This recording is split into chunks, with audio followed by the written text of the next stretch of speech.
headlines dominated in Italy by Gianluigi Donnarumma. Tears in the derby, says Corriere dello Sport. They weren't alone. Gigio cries, Milan smiles. This, of course, after the reception received by Gianluigi Donnarumma. For more on that, to tell the whole story of that, here's Gab Marcotti. Last summer, Gigio Donnarumma, the 18-year-old Milan goalkeeper and heir apparent to Gigi Buffon, was entering the final season of his contract.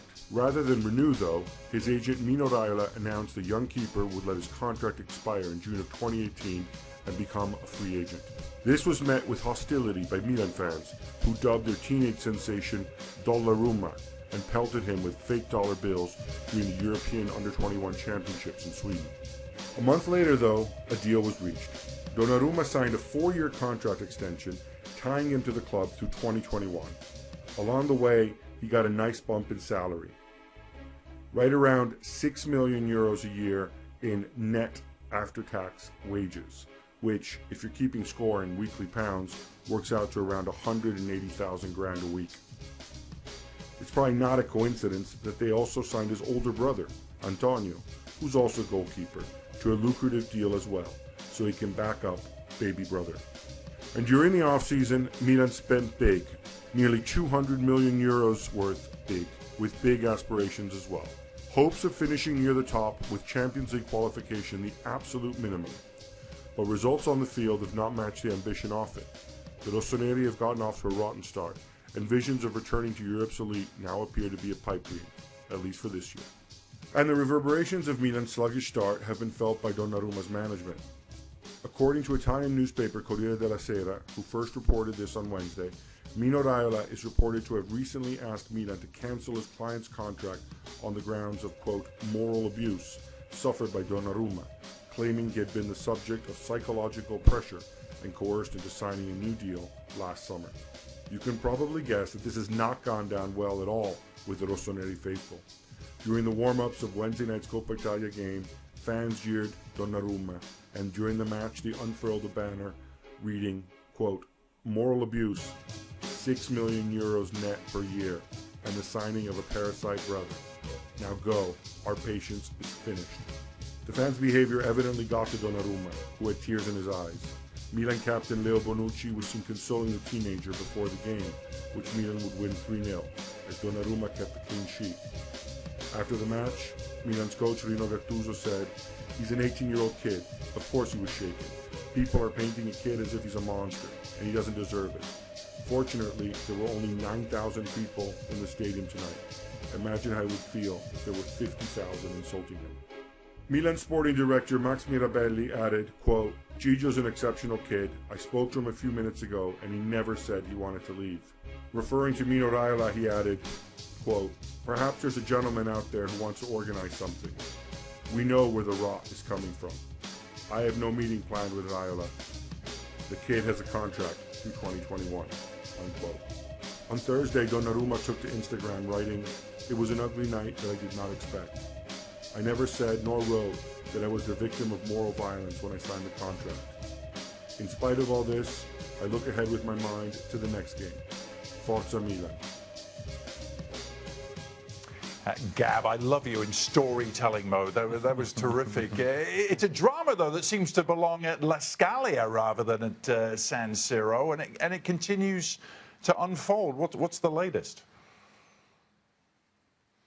Well, the latest is that after Donnarumma's post on Instagram, we had his agent, Mino Raiola, coming out. Now, he said, look, I'm not going to go and discuss the contract situation or anything like this, but he says that, you know, this whole issue is personal between him and Max Mirabelli, Milan's sporting director, and that basically, you know, he's got no issue with him, but of course, you know, he stopped short of saying that or of denying the story that they had written to the club. But he did say something important. He says, you know, he said Donnarumma needs to be left alone. He's got nothing to do with this, which to me seems a little bit extraordinary because he is the player in question and he is the center of attention. And it's a very, very messy situation, Adrian, and I think there's probably a lot of stuff that we don't know right now. Gab, what is the end game here? Where's Donnarumma going to end up playing? I don't know. It's interesting to note as well that, you know, in his Instagram post, it's not like he came out and he said all he did was he denied saying that he'd been victimized, but it's not as if he said that, you know, he's going to stay. I think it's in Milan's long-term interest to have Donnarumma there, to have him happy, to have him productive, and to have him really, you know, reach his prime. And then at that point, he'll be very useful to them. And if they do want to sell at that point, he'll be worth a lot more money than he is now. By the same token, Mino Raiola is acting the way an agent like Mino Raiola acts. And you know, one key question here is, it goes back to Donnarumma. If you don't like the way Mino Raiola is handling the situation, nobody is forcing you. Nobody's holding a gun to your head and saying, I want this guy to represent me. And it's a lot of weight, I think, for an 18-year-old to carry. 15 consecutive wins. Only Everton have taken points off them, and already they've set the record for the most consecutive wins in English top-flight history. So, Ian, are we getting ahead of ourselves a little when we perhaps ask the question, are Manchester City the best ever in the English top flight? Well, it's starting to be a relevant question, the way they're going. They're averaging 3 goals a game. As you say, they've only dropped 2 points. They're on schedule for something like about 108 points this season, and they just look in a class of their own. I think you saw it when the top two met at Old Trafford last week. City just were different class, weren't they? They played very, very well. They're fluent, they're silky, they've got goals coming from all around the team, and this season they've got the joint best defence in the Premier League as well. So what's not to like? There have been some good Premier League teams down the years. You think of Manchester United's treble team, 1 or 2 Chelsea teams, the Arsenal Invincibles, but this team could be right up there with them. Well, 15 games, by the way. Can everybody just take a little chill pill? 15 right, games. We can do that. I remember in the 80s, Manchester United, I think, went the first 10 games winning, and then all this kind of talk started as well. Look, are they fantastic to watch? Yes, they are. Do they look as though they're unstoppable? Yes, they do. But it's 15 games. I mean, come on, really. You know, all this talk about, are they the best team ever? That should not be getting thrown around just yet. I just want to go back to Ian. Ian, for your money, who is the best top-flight team in English history at the moment? Who does City have to beat to claim that crown? Well, you're going back just in the Premier League era. Let's keep it to the Premier League. Yeah. Well, yeah, keep it in the Premier League, because I'm sure Steve Nicol there will have something to say about some of those Liverpool teams that he played in going back. But I'd say, off the top of my head, you'd have to say the Arsenal Invincibles. To go through a whole season unbeaten, that was quite something.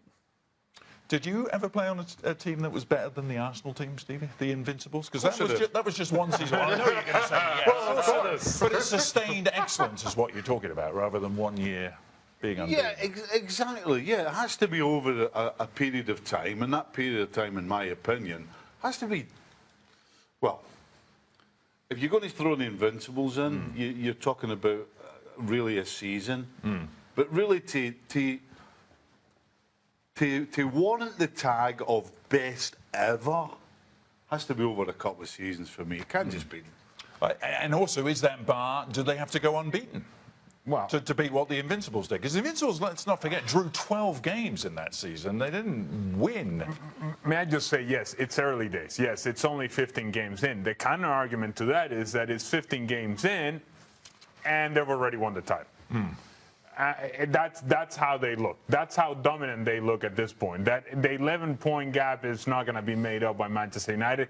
That there's a 15-goal differential between Manchester United and Manchester City. It's everything about Manchester City right now is outstanding. Now, whether they finish unbeaten or not, that may have something to do with the fact that they have to play in Champions League as well, and the way that they're playing. both domestically and in Champions League, may keep them busy for a while now. Because if they continue to advance in Champions League, at some point, Guardiola is going to have to make priorities. And if they have a lead in the league, then that means that he prioritizes for Champions League. And at that point, maybe you're sacrificing points down the line. Look, at the same time, as much as I understand where this discussion is coming from, and as good as City have been, they still haven't won anything. And I think we have to recognize that. As good as the Invincibles were, they lost in the quarterfinal of the Champions League that very season. Chelsea, you look at the for who I feel has been the best team I've seen, the 98-99 Manchester United team. I'd have Schmeichel over Edison. I'd have the entire Manchester United back four over Manchester City's back four. I'd have Roy Keane over Fernandinho. We could start going on and start to compare. I think what you're seeing, though, is a bigger gap between City and everybody else. Yeah. I think that's where the rest of the league has dropped off. It was just more competitive, that 98-99 team that I was mentioning, or if you want to talk about the Invincibles, than it is right now. I'll tell you what you can't argue with. We can the try. way they go about the game is arguably the best ever. Yeah. You know, you've thrown that Man United back four in, but you wouldn't see that Man United back four playing out Correct. the way that Man City do. So, you know, to try and say the team would be difficult, the way they're going about it, nobody's ever done it, particularly in the Premier League. It was interesting in a conversation that Guardiola had yesterday after the match, where he was asked about complacency, and he was very quick to jump on and say, no, that doesn't happen here, because it's not only what we do in the games, it's what we do in training. We push our players to be the best version of ourselves, not compared to what other teams are doing, but to what we do, to play the game the way we want to play it.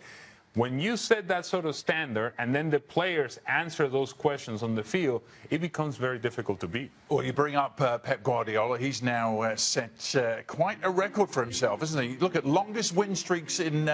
actually, we...